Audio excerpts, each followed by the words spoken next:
my name is Jane and I have Katniss here with me. We are going to be demonstrating how to teach a rollover. The rollover has a lot of little places where you can reward your dog for great things along the way. That's called shaping, when you reward little parts of the trick in order to get to the big trick. So that's what we're going to be working on today. Alrighty.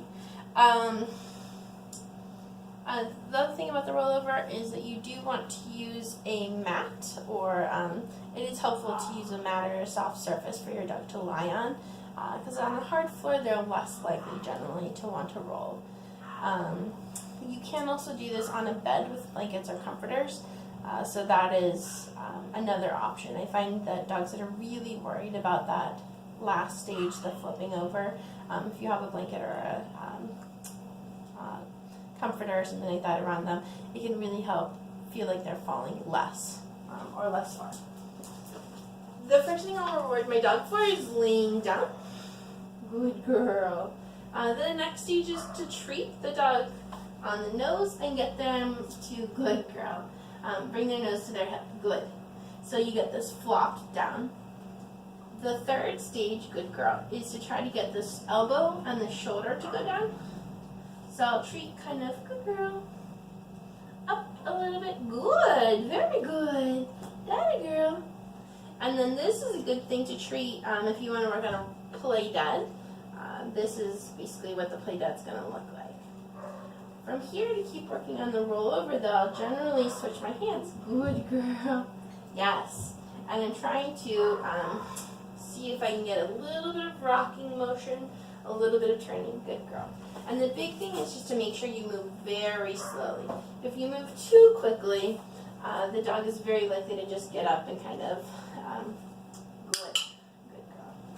All right. Get up and bail on the roll. Good girl. Good girl. Good. Good. Good girl. Oh, good job, good girl. And if she gets the roll, I'm going to give her many, many treats, whether that was on purpose or incidentally. Good job, Munchkins. All right, down. Good. So I'm going to go back to rewarding all of the individual little pieces. Nose to hip. Good girl. The shoulder. Good girl. And then I'm going to see if she'll... Oh, very good. Very good. Get the roll. Good girl. Here we go.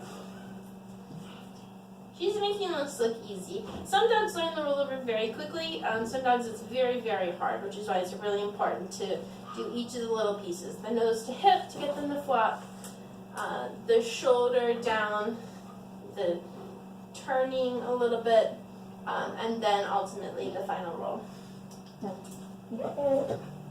Hi, so come here. Yes, good. Good girl. Good job.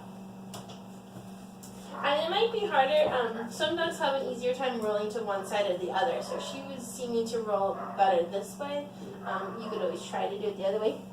But it's not unusual for dogs to have a preference. But that's how you can teach the rollover.